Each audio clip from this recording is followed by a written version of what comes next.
आपण करणार आहोत मस्त अशा थापवड्या, पाटवड्या पण म्हणतात. तर इथे मी मिरची घेतलेली आहे, तुम्हाला किती तिखट हवी त्याप्रमाणे. आलं घेतलेलं आहे आणि लसूण घेतलेलं आहे. बस हे मिक्सरला पाणी न घालता वाटून घ्यायचं आहे. आता आपण थापवडी करायला घेणार आहोत. तर त्यासाठी मी थोडंसं तेल घालते याच्यामध्ये. हा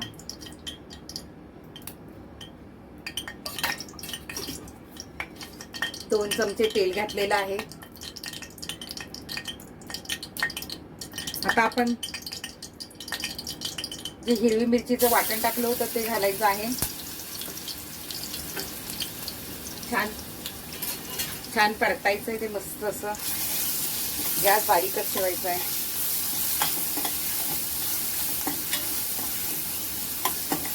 मस्त खमंग अशी फोडणी बसली पाहिजे. थोडीशी कोथिंबीर पण आपण घालूया.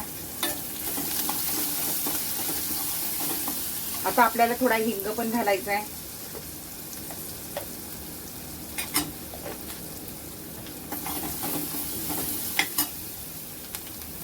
नंतर आपण थोडीशी हळद घालायची आहे. आहा किती सुगंध येतो छान. आता याच्यात आपल्याला आपण ज्या कप इथे चण्याचं पीठ घेतलेलं आहे मी 1 वाटी डाळीचं पीठ आहे, म्हणजे चण्याचं पीठ 1 वाटी आहे. हेच प्रमाण घेऊन या वाटीने मी 1.25 कप पाणी घालते ह्याच्यामध्ये.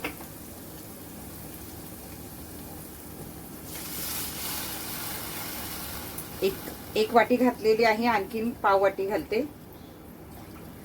आणि याला आता छान उकळी येऊन द्यायची. त्याच्या आधी आपल्याला मीठ घालायचं आहे. चवीनुसार मीठ घालायचंय.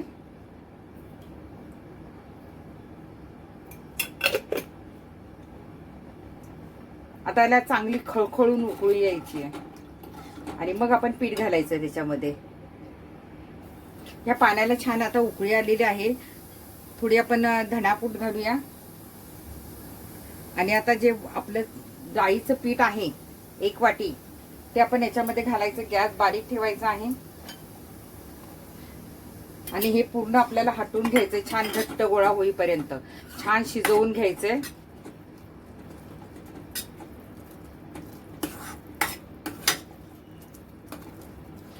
याच्या गुठळ्या ज्या होतात त्या शक्यतो असं चमच्याने मोडून घ्यायच्या आहेत, किंवा तुम्ही लाटणं घेतलं तरी चालेल. असं पूर्ण गुठळ्या याच्या मोडून घ्यायच्या आहे आणि घट्ट पीठ झालं पाहिजे.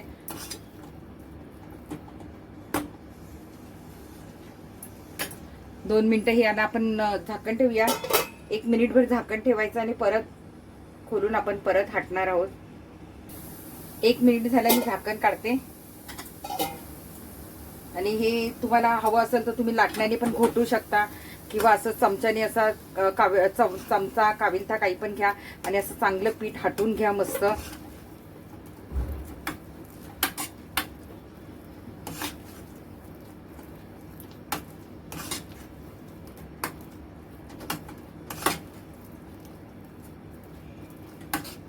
छान त्याचा गोळा तयार झाला पाहिजे.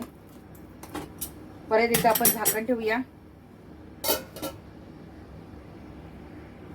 परत झाकण काढून बघायचं. बघा आपलं पीठ छान घट्ट झाले. मधून मधून सतत हलवत राहायचं. थोडंसं तेल घालायचंय, जास्त नाही, थोडंसं घालायचंय. आणि आता परत एकदा आपण हलवून घेऊया. तोपर्यंत मी ताटाला इकडे तेल पण लावून घेतलेलं आहे. ज्याच्यामध्ये आपल्याला वड्या थापायच्या आहे त्या ताटाला मी तेल पण लावून घेतलेलं आहे. आता काय होतं माहितीये, एकटीच मी व्हिडिओ करते त्याच्यामुळे मला सगळीकडे कॅमेरा फिरवता येत नाही. आता हे बघा आपलं तयार झालेलं आहे, घट्ट झालेला आहे आपला गोळा. आता हा आपल्याला ताटामध्ये थापून घ्यायचा आहे फक्त. पाहिजे असेल तर थोडी परत आणखीन तुम्ही कोथिंबीर, कांद्याची पात घालू शकता. मी आता फक्त कोथिंबीर घातली आहे. हे बघा छान आपला गोळा तयार झालेला आहे. आता याच्या आपल्याला वड्या थापायच्या. आता मी गॅस बंद करते आणि ताटावर हे पीठ घेते.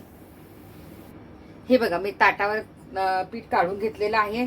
आणि हे आपल्याला लगेच हे करून घ्यायचं आहे, कारण ते थंड झाल्यावर आपल्याला हे करणार आहे. मी बटर पेपर घेतलाय.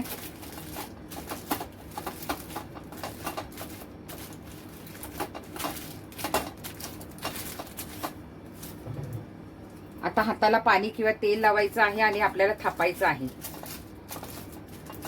जेवढं तुम्हाला जाड हवंय, पातळ हवंय त्याप्रमाणे तुम्ही थापून घ्यायचं सगळं.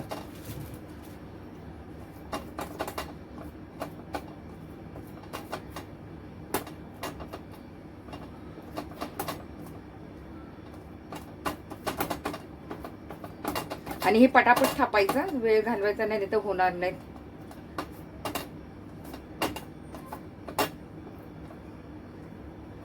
साईडच्या ज्या कडा अशा चीर पडतात त्या हाताने हे करून दाबून घ्यायच्या आहेत.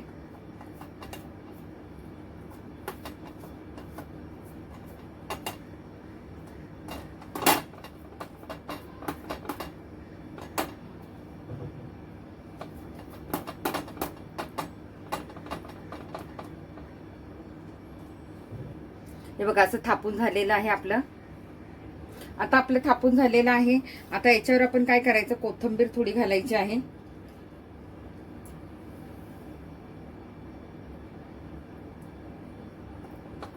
आणि ती पण दाबून घ्यायची आहे. त्याच्यानंतर इथे खोबरं घालायचं आहे, ओलं खोबरं घालायचंय, सुकं घातलं तरी चालेल. हा बघा किती सुंदर दिसत आहेत.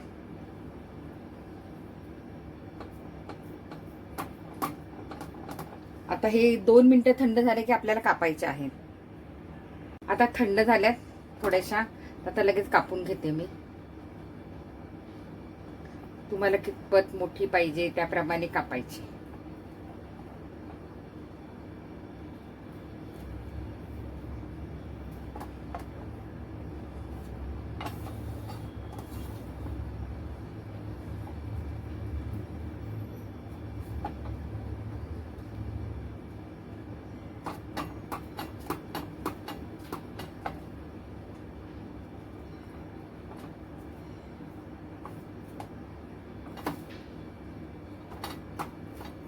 साईडच्या ज्या कडा आहेत ना त्या तुम्ही रश्श्यामध्ये टाकल्या तरी चालतील. ह्या ज्या आहेत ना त्या तुम्ही रश्श्यामध्ये घालायच्या. आता ज्या कढईमध्ये आपण पाटवड्या केल्या होत्या की नाही त्याचं सारण, त्याच्यातच आपण रस्सा करणार आहोत. दुसरी वेगळी कढई काढायची गरज नाहीये. तर आता इथे आपण राई घालूया, थोडंसं जिरं घालायचंय, कढीपत्ता, कोथिंबीर,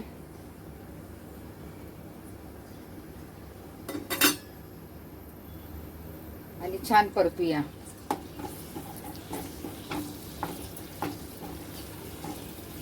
याचा रस्सा तुम्हाला सांगते खूप भारी लागतो. आणि मी ना वाटण आधी वाटलेलं होतं, म्हणजे माझ्याकडे वाटण होतं.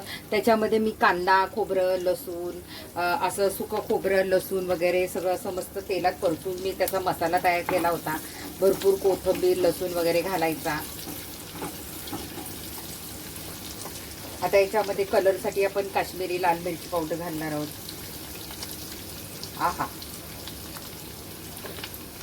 काही तिखट वगैरे नसते. आता याच्यामध्येच आपला मसाला पण घालायचा आहे.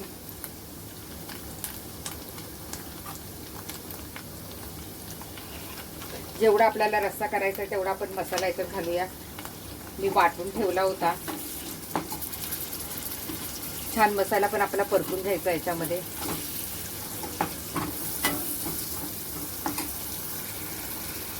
हे बघा छान आपल्या मसाल्याला तेल असं सुटलेलं आहे. आता याच्यात थोडासा हिंग घालायचा आहे आपल्याला.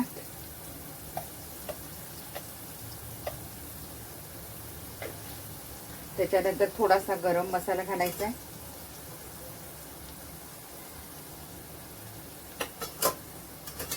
थोडी जिरा पूड, धना पूड. आता याच्यामध्ये गरम पाणी घालायचं आपल्याला. आणि हे जे आपल्या वड्यांचे पीस होते ते तुकडे साईडचे ते पण आपल्याला याच्यात घालून घ्यायचंय. आणि याच्यामध्ये आपण तरी येण्यासाठी गरम पाणी घालायचंय.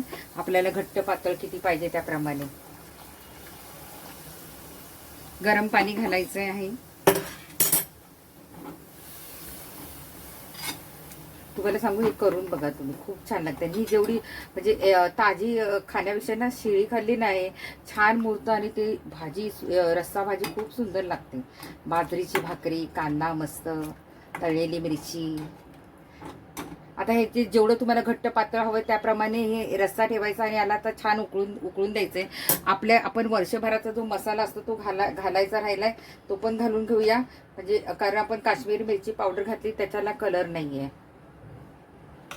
तर हा मसाला मी याच्यात घातलेला आहे आणि आता छान उकळून द्यायचा आहे. मीठ घालूया चवीनुसार.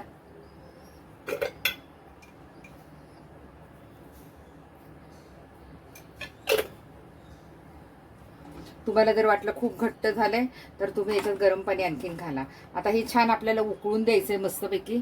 आपण थोडंसं झाकण ठेवूया. खळखळून उकळून द्यायचं त्याला. हे बघा पाटवड्या सुद्धा आपल्या छान मोकळ्या झालेल्या आहेत. तुम्हाला मी एक उचलून पण दाखवते. ही बघा मस्त अशी झालेली आहे. अशा सगळ्या पूर्णपणे सुटलेल्या आहेत पाटवड्या आणि त्या आता मी एका डिशमध्ये काढून घेते. आता मी झाकण काढून बघते. बघा आपले हा हा हा हा बघा किती सुंदर आपला रस्सा तयार झालेला आहे. आणि मी जे वड्यांचं साईडचं होतं ते याच्यात टाकलेलं आहे, त्यामुळे ते पण खूप सुंदर लागतो त्याच्यामध्ये. या पाटवड्यांचा जो साईडचा भाग असतो उरलेला तो याच्यामध्ये मी घातलेला आहे, त्यामुळे त्याची पण चव आणखीन छान लागणार आहे. आता मस्त एका डिशमध्ये काढून घ्यायचा. आपली रस्सा पण तयार झालेला आहे. मस्त अशा आपल्या पाटवड्या तयार झालेल्या आहे आणि त्याच्याबरोबर रस्सा आहे. आता मस्त बाजरीची किंवा ज्वारीची भाकरी करायची आणि खायची आणि खूप सुंदर लागतं ही रस्सा आणि पाटवड्या. त्याला थापवड्या सुद्धा म्हणतात, कारण त्या थापून करतात म्हणून त्याला थापवड्या सुद्धा म्हणतात. तर मग काय मैत्रिणींनो, ही रेसिपी करणार ना खूप सुंदर होते. नक्की करून बघा. पावसाळ्यामध्ये कधी कधी प्रॉब्लेम होतो की भाजीला काय आणायचं, अशा वेळी अशी मस्त थापवड्यांची आमटी, पाटवड्यांची आमटी करून बघा. तुम्हाला नक्की आवडेल. मस्त असा रस्सा झालेला आहे आणि पाटवड्या पण खूप सुंदर झालेल्या आहेत. नक्की करून बघा. नुसत्या पाटवड्या भाकरीबरोबर खाल्ल्या तरी खूप छान लागते. तर नक्की ही रेसिपी करून बघा. Bye bye. बघू नका, करायला घ्या.